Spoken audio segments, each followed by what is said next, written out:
What were you and your colleagues looking to find? What we were trying to do was we were trying to see whether or not there are benefits associated with parental involvement in children's education. There's a big emphasis and push for parents to be involved in schools, and so we wanted to see whether or not there was empirical evidence to suggest that this is actually a thing that's useful or effective in increasing kids' achievement.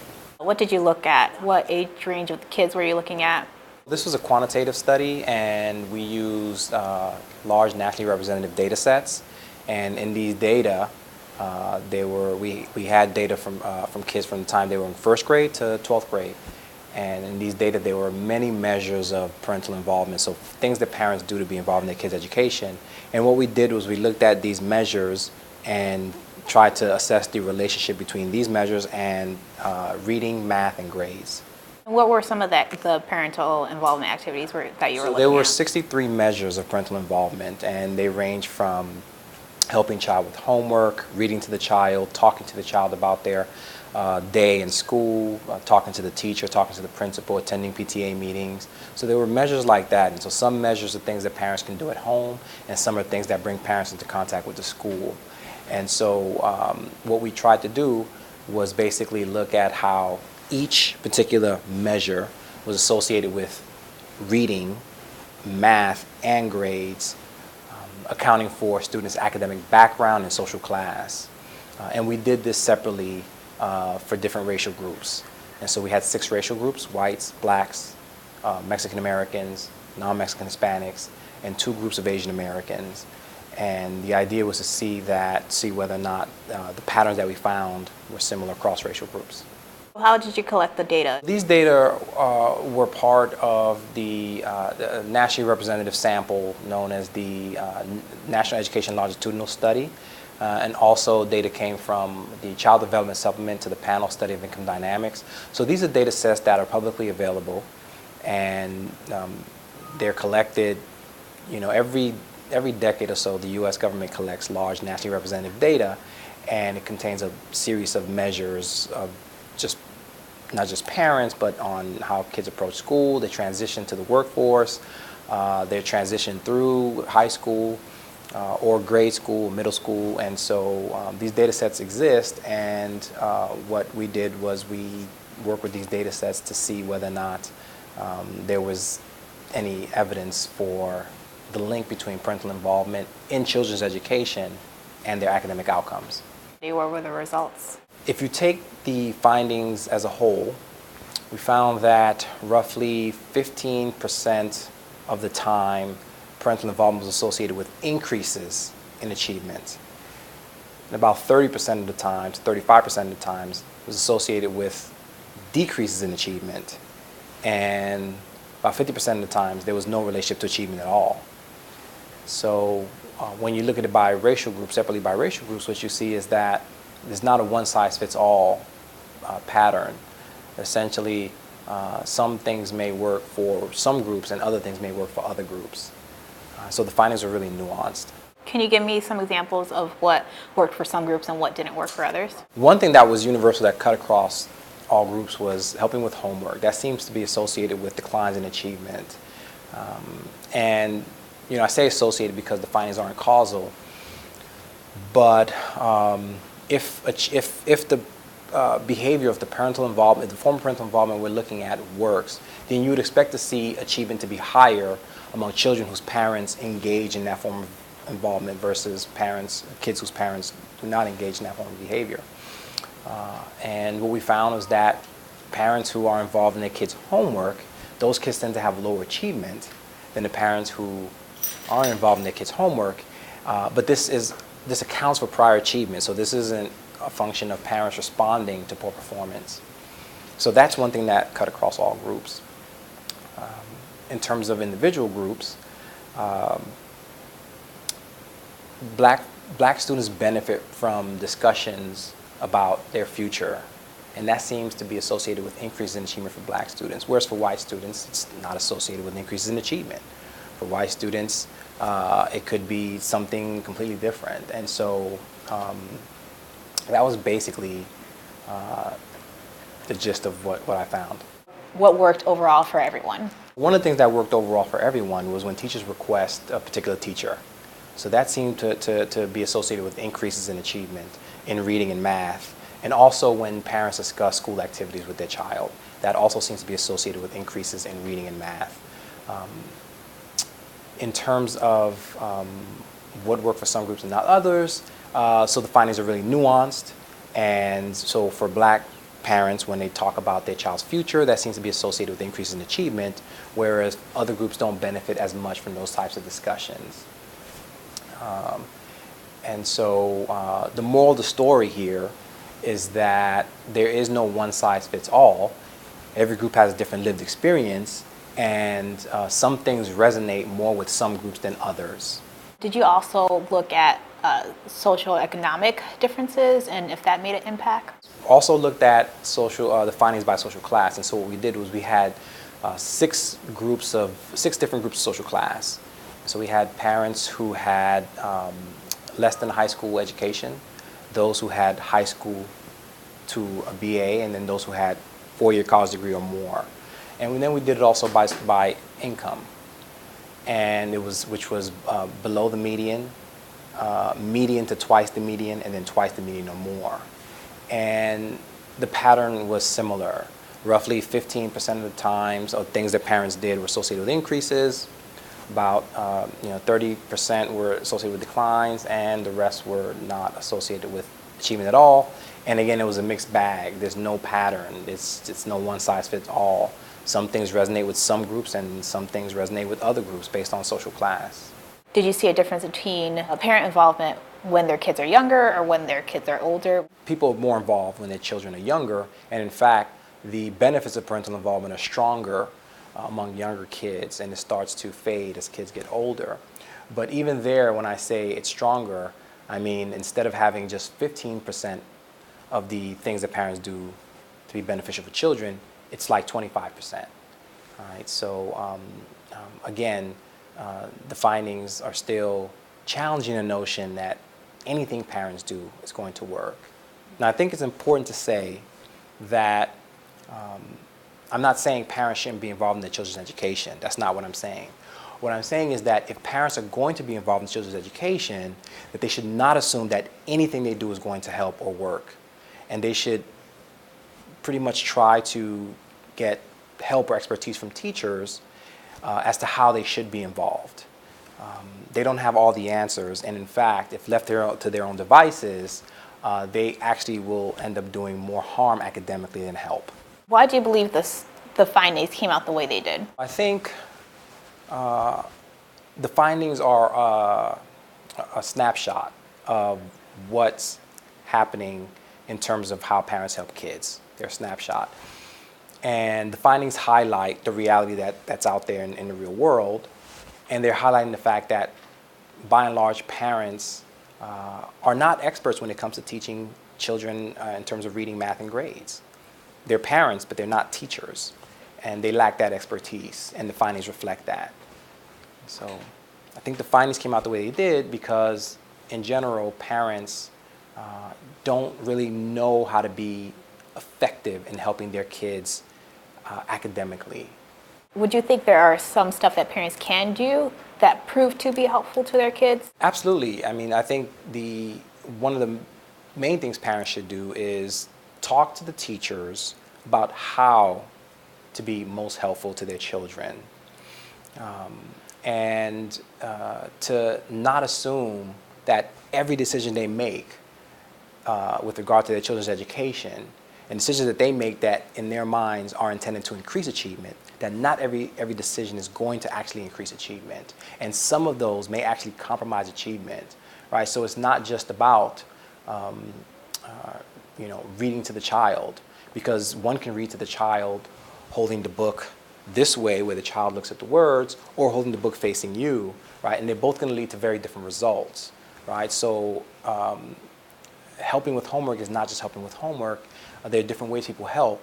And so it's just important to remember that any and everything parents do is not necessarily going to lead to gains in achievement. Although parents know their kids best, they may not know how to help them in a way that's effective. And so, for example, one of the findings in the book is that when you help your kids with math homework, that achievement is severely compromised. And so even though you know your kid, you may not know how to help them with this particular math concept or how that math concept is being taught in schools. In terms of things that all parents should do, if I had to give parents advice in terms of what they should do, knowing there's really no consistent pattern across the board. The findings show no consistent pattern across the board in terms of what parents should or shouldn't do. If I had to give parents advice, I would say, one, don't assume that anything is going to help. Anything you do, just do anything that's going to help. Don't assume that. And two, to really consult with educational experts as to what is the most effective thing in helping your kid, your child with academic work. And in fact, if a parent tries to do everything they can, it's similar to hitting all the keys in the piano at the same time. It's just not going to sound good. And so, and like I should, there are some things that parents do that help, some things that hurt. And the thing is that parents don't know which is which. Tips on how parents can convey the importance of education to their kids. One of the things we discuss in the book, so this research comes from, it's all contained in a book called The Broken Compass, Parental Involvement in Children's Education. And one of the things we discuss in the book is that nearly all parents want their kids to do well academically, and they all convey the importance of education to their child. But not all parents are successful in the extent to which that message sticks to the child. And so one of the things that can compromise that is the neighborhood you live in, social class background factors, right? And so there are a number of things that can compromise the extent to which that message really sticks for some groups. For other groups, they can look at their child and say, the very reason why we came to this country was so that you could do well academically. Most parents are going to tell their children that education is important. The difference is that some parents are able to show that rather than tell their students that. Some parents, just in the very lifestyle that they live, conveys that education is important. They have dinner parties. Most of their friends are educated, beyond the college level. There's a home office, and so at that point, the message doesn't even have to be verbalized anymore.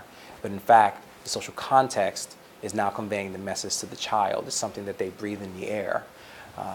And then for other parents, you can say education is important, but there are so many things in the context that compromise that message. It doesn't reinforce that message, right?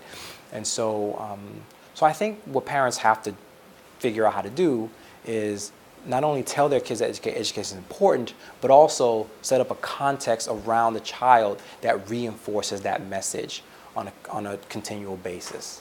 What are some things that they could set up around a child that can convey that? Can you give me some examples? It could be having a space filled with books, such as a library in the home. It could be also having a designated, time, or maybe not, just moments in which everyone in the house reads. It could be times where there's family discussion around different topics. Maybe things that child's learning in school and how that has some relevance in the real world. But anything that infuses academics within the normal routine of things, I think would be an effective way of having the child's life and environment and context reinforce the verbalization that education is important. What findings surprised you most about this study? The finding that surprised me most about this study is that there are more negative forms of parental involvement than positive. And when I say negative, I mean a form of involvement that is associated with declines in achievement.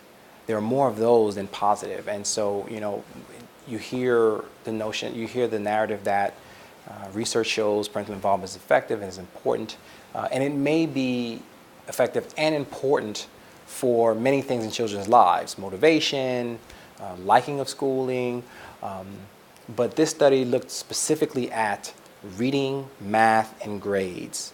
And so I was very surprised that there were not more instances in which parental involvement actually helps kids academically. Can you give me some more examples of what other criteria you guys looked at? of parental involvement? We examined any measure of parental involvement that existed within the data set. Right? And so that's how we ended up with 63 measures of parental involvement. And we divided them into things parents do at home, things parents do with schools.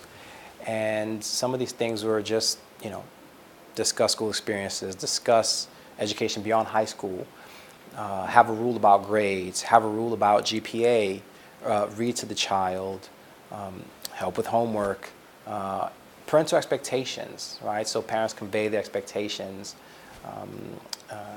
and so that was one of the measures.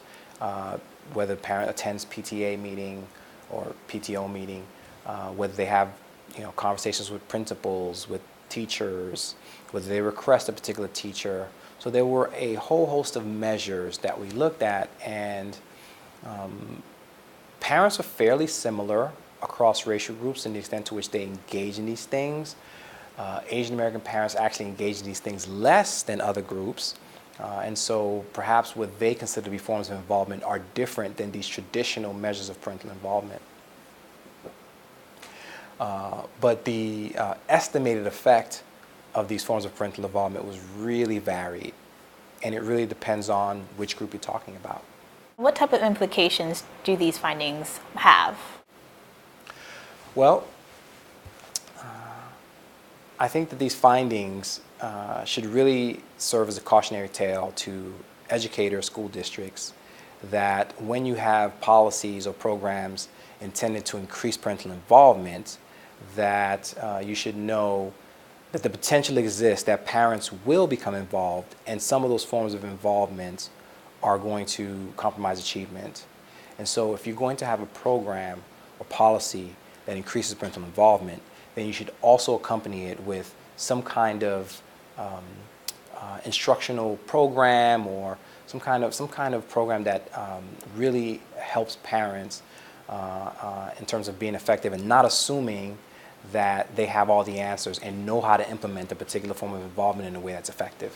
If you could just sum up, what are some takeaways from parents? What are recommendations for them that you would suggest? What I would suggest to parents is to, if they want to be involved in their children's education, that not assume that they have all the answers, and to be open to the possibility that something that seems like it should help, something that feels intuitively correct, may actually be compromising achievement.